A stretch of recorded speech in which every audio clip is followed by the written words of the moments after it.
Welcome to the Marketing for Startups podcast. If you're trying to figure out marketing for your startup, then you're in the right place. In this podcast, we go high level, looking at the intersection of branding, data, and leadership to offer you a marketing playbook to grow and scale. Join me each week for in-depth interviews, tactical advice, and practical trainings. Hi, I'm your host, Victoria Hajar, veteran marketer and startup enthusiast. I promise to bring my experience and curiosity to each episode. Then together, we'll peel back the onion on this ever-changing discipline that is marketing. I'm so happy you're here. Let's dive in. Hello, and welcome to this week's episode of the Marketing for Startups podcast. Today, we're going to be talking about brand communication.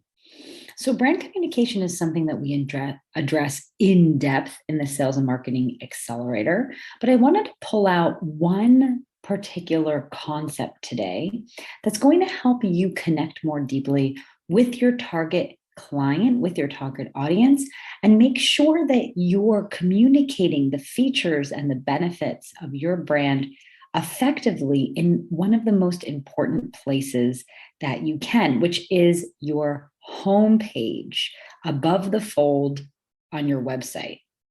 So I'm going to give you a really simple, super simple exercise that you can do this week that's going to ensure that you're actually communicating properly the messages of your brand, the features, the benefits, right? Telling that story, that brand story that is so important.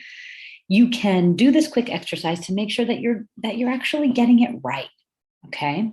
And I'm going to give you a couple other tips and tricks. But before we do, if you are a fan of the podcast, you're liking the content, you're like learning about startup marketing for startups, it would mean the absolute world to me if you can rate and review this podcast. Doing so really helps me to understand, what content you're liking, what you're maybe not liking, because it's a review doesn't mean you don't have to give it a 5 stars. If you don't think it's a 5 stars, don't give it a 5 stars.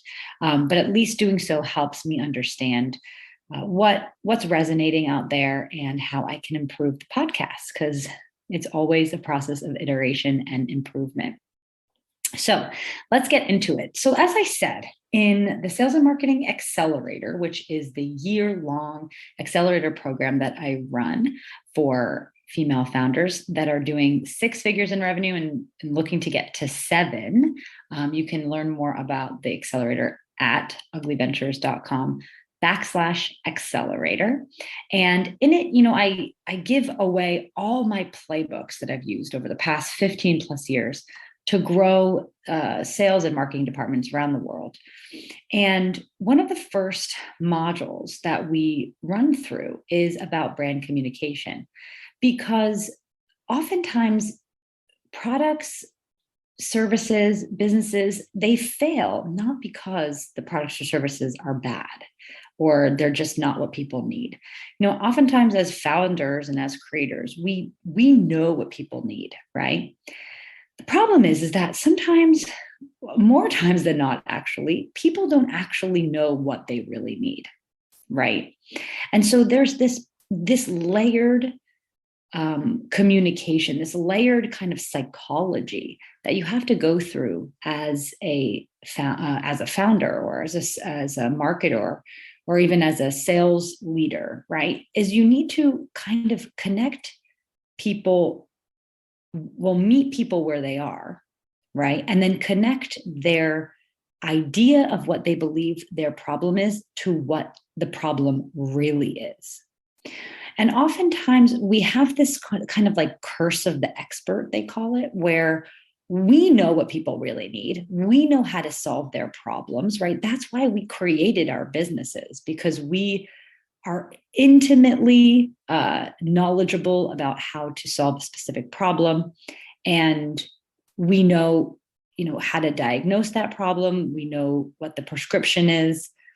That's our talent, right? That's our oftentimes what our businesses are built on. But the problem is that our audience, our target clients, they're usually only aware of the first layer of the problem, right? And our problems in life, right? In business and in life, they're oftentimes more nuanced. There's a lot of layers to them. And so what we need to do is really make that connection between what people think their problems are and meet them where they are, and then bring them into the path of understanding what they really need. And I love to use this example of nutrition, right? So if you're a nutritionist, I just think this is such a great example because it really illustrates this so perfectly. If you're a dietitian or nutritionist or like a health professional, perhaps you have a vitamin product or something that's going to help people, right? Health-wise. And you want to connect people to their deeper problem, but on the surface, perhaps someone is just noticing that they don't feel well after they eat, right? It's like, oh, after I eat, sometimes I get these pains, right? And so oftentimes people go searching, like, how can I relieve the pain because my stomach hurts? And they'll get advertisements for like Maalox, I don't even know, Tums, for example, right? They'll like take Tums and they'll solve their problem.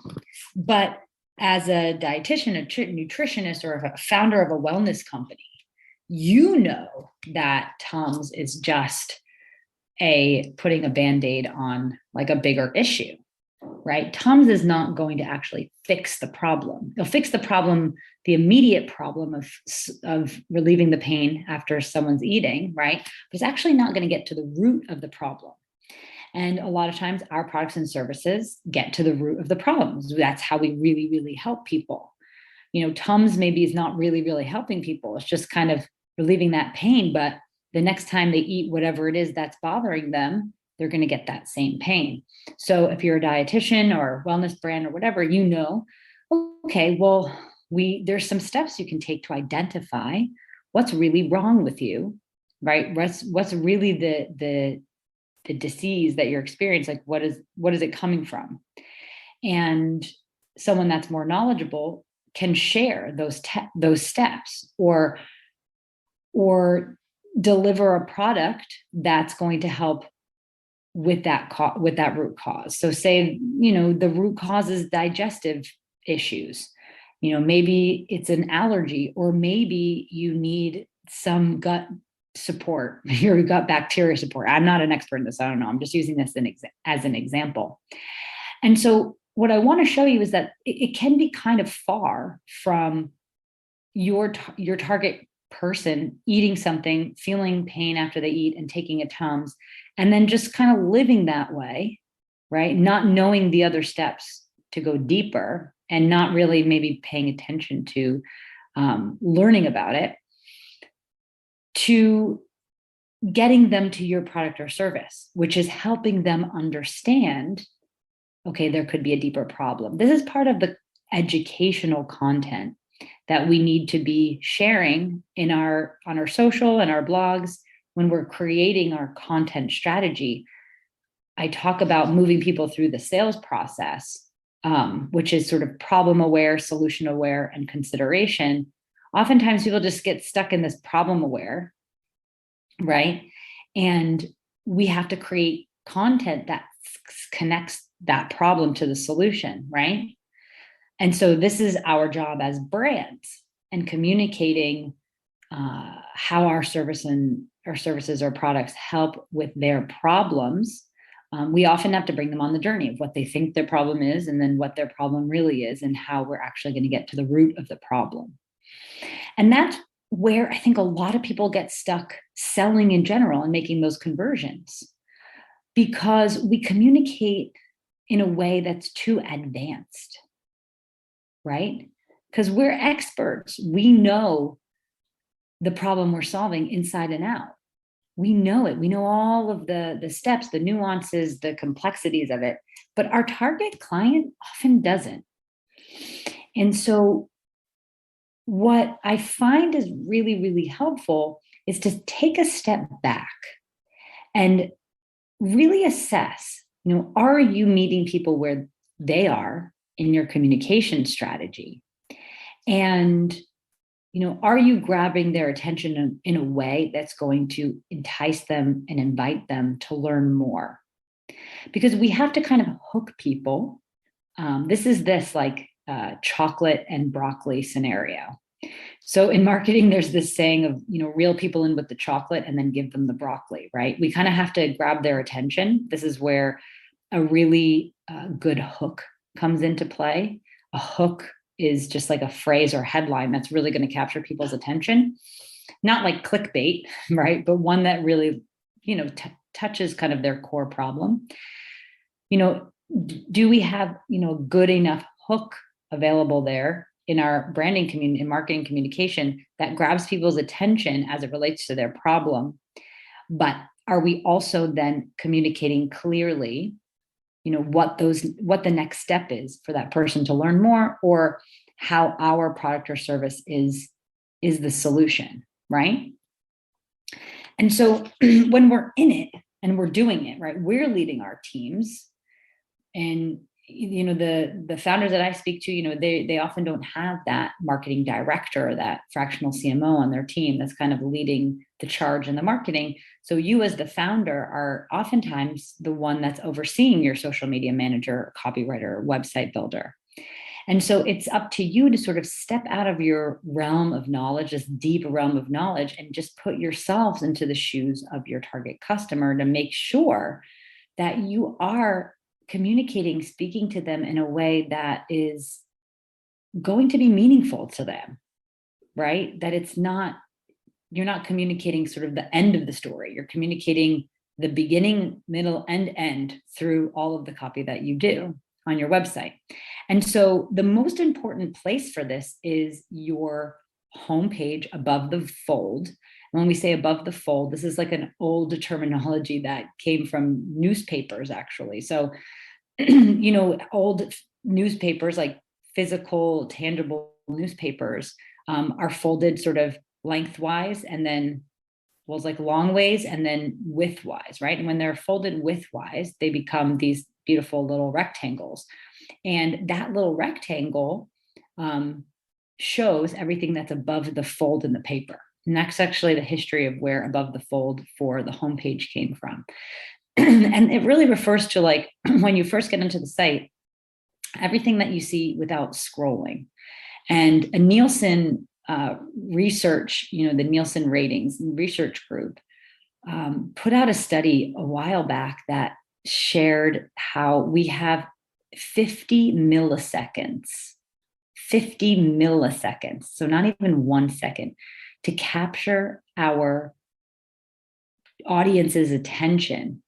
And in that 50 milliseconds, they're going to decide whether they're going to stay on the page or not to learn more. And that is an incredibly short amount of time. And that means that the words and the imageries and everything that's right there above the fold on the homepage is the most important kind of piece of property that you can have in your business. And I wanted to share a practice that I go through when I'm doing my brand communication assessments for clients. And I bring on UX design specialists. So it's like user experience graphic designers or web designers to come and help me do these audits. And what they do is a simple exercise that I would love for you all out there to implement in the next week or two in your business to sort of test out how effective your website homepage above the fold communication is. And it's this, it's so simple. So the UX web designer will do this in running her audit and running her audits. And it is that she'll choose about 5 people or so that are similar to the target client. But it doesn't actually necessarily have to be a lookalike of the target client. It actually could be like anyone, right? You're going to get kind of like around 5 people, 3 to 5 people, and you're going to ask them to fill out a small questionnaire. And the questions are going to be quite simple, be 3 simple questions, just to test whether they can easily understand like what is your business and what it does. And you will be surprised how difficult it is sometimes for people to understand what you do from your website. And you want that to be incredibly clear. So here are the 3 questions if you want to get out a pen and a pencil. The first question is, what does this business do, right? What does the business do? This is the question they would ask these 3 to 5 testers. What does this business do? Number 2, who are the clients they serve? And number 3, what is the problem they solve, right? And this may seem pretty simple, but you'll be surprised how frequently it is absolutely impossible in just a couple seconds to understand what companies do. And the reason is because we tend to get preoccupied with like fluffy language, right? Using clever, fluffy, funny language because we want to be creative and we think it's interesting. But in this particular piece of copy and design of your website, it is way more valuable to be incredibly clear than to be humorous or punny or creative. Because we just want it to be clear. We want to clearly communicate what we do and how we serve people. And so by running this test, you can do it today, right?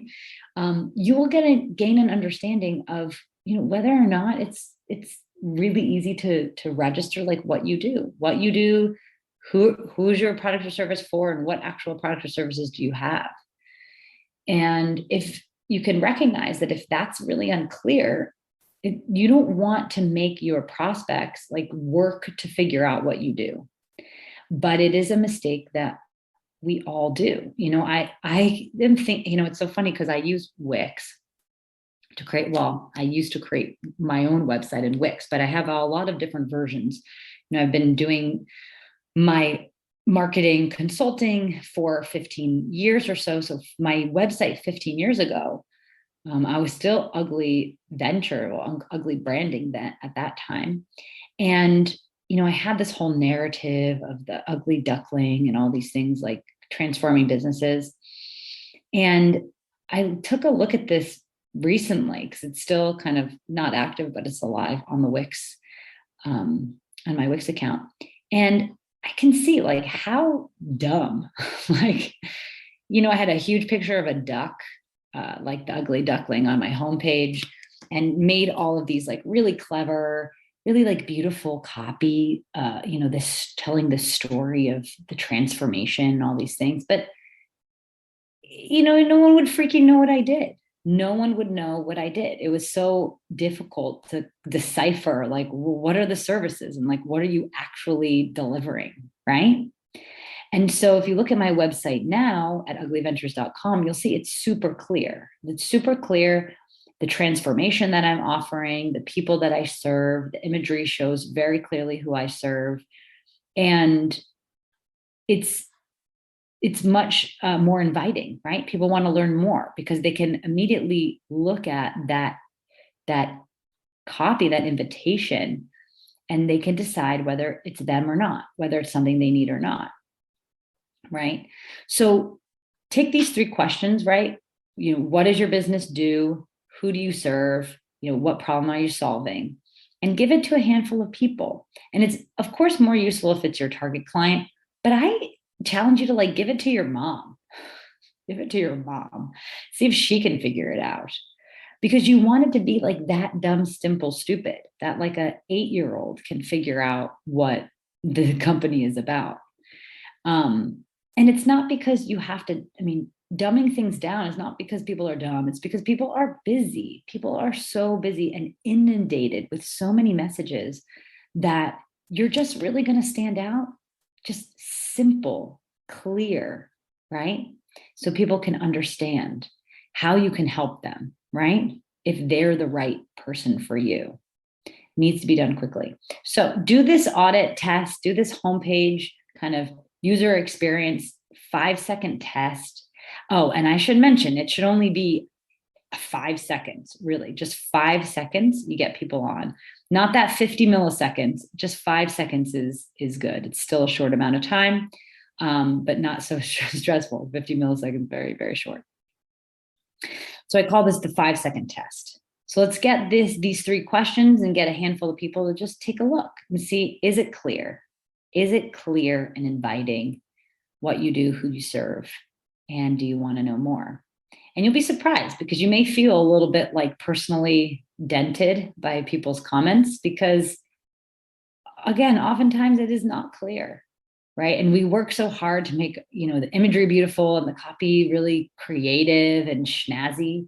And it is a little bit of an ego bubble burst when people are like, okay, like it looks nice, but I have no freaking clue, right? And having no freaking clue is not going to get sales and conversions. So go ahead, do the 5-second test this week and let me know how it goes. You can send me DM on LinkedIn. You can reply to any of my emails. I send a weekly email out to all my email subscribers sharing, juicy little tidbits about, life and funny stories, but also when the podcasts are being released. And if you want to get onto the podcast email list, you just go to uglyventures.com and you can get yourself onto the email list. I would love to see you there. And that's UGLI, remember, UGLI Ventures, VENTURES.com. So until then, go do your 5-second audit, and I will see you back here next week for more marketing fun. You did it! You made it to the end of the episodes. Thanks for sticking around with me and listening all the way to the end. I really appreciate you as an audience member, and I hope that you found this helpful.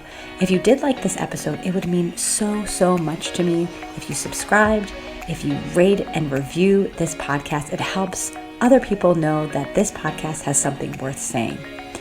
It also would be super awesome if you could take a screenshot and share on Instagram and tag me at Ugly Ventures, UGLI Ventures, VENTURES. I am always so appreciative to hear from you, and I hope to see you back here next week on the Marketing for Startups podcast.